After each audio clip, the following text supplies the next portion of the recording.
नमस्कार दोस्तों, आप सभी को हमारे यह प्यारे चैनल आदि जीके में बहुत बहुत स्वागत है। मैं आशा करता हूँ कि आप लोग हमारे इस वीडियो को शुरू से लास्ट तक ज़रूर देखिएगा और साथ ही साथ ये भी आशा करता हूँ कि हमारे इस वीडियो से आपको कुछ ज्ञान अर्जित हो। ज्ञान का उद्देश्य ये नहीं होता कि ज्ञान हासिल करके कुछ आमदनी ही की जाए। ज्ञान का उद्देश्य ये होता है कि आप किसी भी क्षेत्र में उन्नति और विकास अच्छी तरह से कर पाए। आई होप हमारी बात आपको समझ में आ गई हो। हम में से सभी व्यक्ति हिस्ट्री से थोड़ी बहुत परिचित अवश्य होंगे। यदि आप नहीं होंगे या बहुत कम होंगे तो कृपया आप हमारे साथ बने रहें, क्योंकि इस वीडियो के माध्यम से आपको हम प्राचीन भारत के हर एक छोटे बड़े टॉपिक की चर्चा विस्तार से करने वाले हैं। तो गाइज, अगर आपने अभी तक हमारे चैनल को सब्सक्राइब नहीं किए हैं तो प्लीज़ कर लीजिएगा, ताकि जब भी हम नई वीडियो को अपलोड करें तो आपको पता चलते रहे और साथ ही साथ मुझे भी काफ़ी अच्छा लगेगा कि मेरा मेहनत जायज़ है। अगर आप नहीं करते हैं सब्सक्राइब तो कोई बात नहीं, क्योंकि अमिताभ बच्चन जी के पिता श्री हरिवंश राय बच्चन जी का कहना है, लहरों से डरकर नौका पार नहीं होती और कोशिश करने वालों की कभी हार नहीं होती है। तो गाइस, चलते हैं हम आज के टॉपिक प्राचीन भारत पर चर्चा करते हैं, हर एक छोटे बड़े पॉइंट को। हिस्ट्री के पितामह हेरोडोटस को हमारी तरफ से सादरणीय प्रणाम। मैं जो अभी प्राचीन भारत पर चर्चा करने जा रहा हूँ, यह विभिन्न पुस्तकों की ज्ञान को एकत्रित कर मेरा सेल्फ स्टडी का नतीजा है। जैन जिन शब्द से बना है, जिन का तात्पर्य होता है जिन्होंने अपने इंद्रियों पर विजय प्राप्त कर लिया हो। जैन धर्म का संस्थापक ऋषभ देव जी थे, लेकिन वास्तविक संस्थापक स्वामी महावीर को माना जाता है। तीर्थकर का तात्पर्य यही होता है जो दुनिया के कष्टों को पार ले जाए। महावीर 24वें तीर्थकर थे और महावीर के गुरु पार्श्वनाथ 23वें तीर्थकर थे। महावीर के गुरु पार्श्वनाथ जी के पिता का नाम अश्वसेन तथा माता का नाम वामा था। पार्श्वनाथ जी ने 4 सिद्धांत बनाए थे, जिनमें 5वां सिद्धांत महावीर जी ने ब्रह्मचर्य जोड़ दिया था।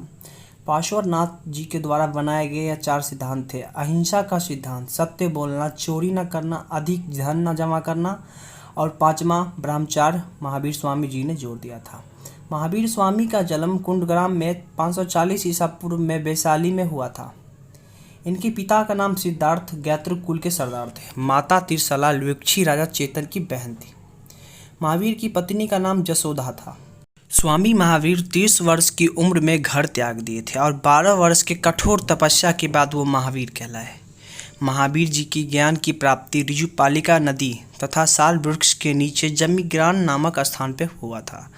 उन्होंने अपना पहला प्रवचन अर्धवागधी भाषा में दिए थे। महावीर का पुत्री का नाम अनुज्या प्रियदर्शी था और दामाद का नाम जमाली था। महावीर स्वामी के 11 शिष्य थे। महावीर स्वामी के मरते समय मात्र एक आर्य सुदामा ही जीवित रहा था।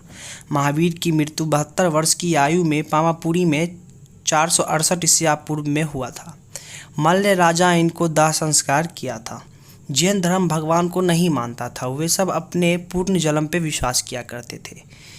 जैन धर्म को प्रच्छद देने वाला यानी जैन धर्म को मानने वाला उदयनी, चंद्रगुप्त मौर्य, खारवेल महावीर के मृत्यु के बाद मगध में भयंकर अकाल पड़ा था।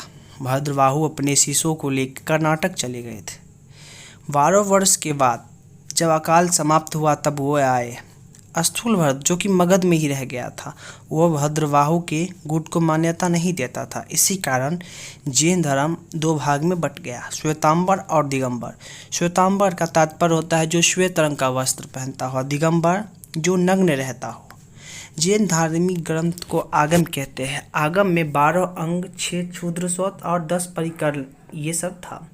भद्रबाहु के द्वारा लिखी पुस्तक कल्पसूत्र में 24वें तीर्थकर स्वामी महावीर के बारे में काफ़ी जानकारी मिलती है। एकमात्र धार्मिक ग्रंथ कल्पसूत्र ही है जो संस्कृत भाषा में लिखी गई थी।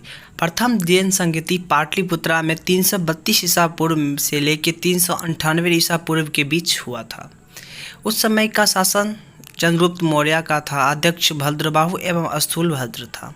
दूसरी जैन संगीति गुजरात में आयोजित किया गया था 512 ईसा पूर्व। उस समय का शासक गुजरात के कोई क्षत्रिय, इसका अध्यक्ष देवर्धि क्षमाचरण था। जैन धर्म का अंतिम उद्देश्य था निर्वाह प्राप्त करना, यानी जन्म एवं पूर्ण जन्म के चक्कर से मुक्ति पाना। जैन धर्म अहिंसा पर इतना ज़्यादा जोर दिया कि जैन धर्म भारत में अल्पसंख्यक बन के रह गया। जैन धर्म के तिरल सम्मेलन ज्ञान, सम्यक दर्शन, सम्यक आचरण। बौद्ध धर्म के संस्थापक स्वयं महात्मा बुद्ध खुद ही थे। महात्मा बुद्ध का जन्म 563 ईस्वी पूर्व में कपिलवस्तु के लुलम्बिनी नामक स्थान पर हुआ था। महात्मा बुद्ध को लाइट ऑफ एशिया यानी ज्योतिर्पुंज कहा गया है। महात्मा बुद्ध के पिता का नाम शत्रुघ्न तथा माता का नाम महामाया था। महात्मा बुद्ध के जन्म के ठीक एक सप्ताह बाद उनकी मां महामाया की मृत्यु हो गई थी। फिर महात्मा बुद्ध का पालन पोषण उसकी मौसी प्रजापति गौतमी अथवा विमाता ने की थी। महात्मा बुद्ध की पत्नी का नाम जसोधरा था। उनका पुत्र का नाम राहुल था। महात्मा बुद्ध 29 वर्ष की आयु में घर को त्याग दिए थे। महात्मा बुद्ध के जन्म की घटना को बौद्ध धार्मिक ग्रंथ में कमल एवं सांड से सूचित किया जाता है। घर त्याग की घटना को घोड़ा का प्रतीक माना जाता है। महात्मा बुद्ध निरंजना नदी के किनारे पीपल वृक्ष के नीचे 6 वर्ष के कठोर तपस्या के बाद वैशाख पूर्णिमा के दिन उनको ज्ञान की प्राप्ति हुई थी।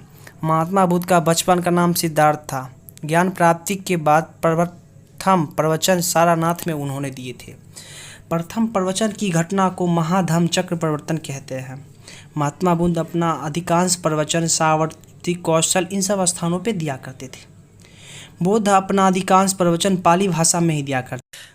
महात्मा बुद्ध की मृत्यु 483 ईस्वी पूर्व में कशीनगर में हुआ था, जो कि वर्तमान में देवरिया जिला में पड़ता है। चुंद नामक व्यापारी ने इनके भोजन में जहर मिला दिया था, जिनसे महात्मा बुद्ध की मृत्यु हो गई। बुद्ध की मृत्यु 80 वर्ष की आयु में हुई थी। बुद्ध धार्मिक ग्रंथ पाली भाषा में लिखा गया है। बौद्ध धर्म का अंतिम उद्देश्य निर्वाह प्राप्त करना था। निर्वाह का तात्पर्य होता है दीपक का बुझ जाना। बौद्ध धर्म का मान्यता था कि निर्वाह जीते जी संभव है, महानिर्वाह मृत्यु के बाद संभव है। बौद्ध धर्म ईश्वर पर विश्वास नहीं करते थे, वे सब अपने पूर्ण जन्म पे विश्वास किया करते थे। बौद्ध धर्म का तीरल बौद्ध धर्म संघ है। बौद्ध धर्म निर्वाह प्राप्त करने के लिए अष्टायनिक मार्ग का उल्लेख है। महात्मा बुद्ध के मरने के बाद 4 बौद्ध संगीति हुई थी। प्रथम बौद्ध संगीति 483 ईस्वी पूर्व में राजगृह में सप्तपनी गुफा में हुआ था। उस समय का हिंदुस्तान का सम्राट या शासक अजातशत्रु था। प्रथम बौद्ध संगीति में सूत पीटक एवं बिनी पीटक की रचना हुई थी। अध्यक्ष महाकश्यप जी थे। दूसरी बौद्ध संगीति 383 ईस्वी पूर्व में वैशाली में उस समय का शासक कालाशोक था। अध्यक्ष सावकामी था। सावकमीर तथा अश्नाविट महाधिक में बौद्ध धर्म का बंटवारा हुआ था। तीसरी बौद्ध संगीति या पाटलिपुत्रा में हुआ था। उस समय अशोक का शासन काल था। इनका अध्यक्ष मेघुली पुत्र तिष था। अभियान विनय पिटक की रचना की गई थी। चौथी बौद्ध संगीति कश्मीर में कुंडवन में हुआ था। उस समय का सम्राट कनिष्क था। अध्यक्ष वासुमित्र, उपाध्यक्ष अश्मघोष तथा हीनयान और महायान का बंटवारा। हीनयान बौद्ध धर्म के किसी तरह का बदलाव नहीं चाहता था, बट महायान महात्मा बुद्ध की प्रतिमा को पूजा करना चाहता था। 11 से 12वीं शताब्दी में भारत में बौद्ध धर्म विलुप्त की स्थिति में रह गई। तो दोस्तों, आज हम भारत के उन 2 महापुरुष के बारे में बतलाए हैं जिनके बारे में आपको जान के काफ़ी अच्छा लगा होगा। एक है स्वामी महावीर तो एक है महात्मा बुद्ध। स्वामी महावीर 30 वर्ष की आयु में घर को त्याग दिए थे। इधर महात्मा बुद्ध 29 वर्ष की आयु में घर को त्याग दिए थे।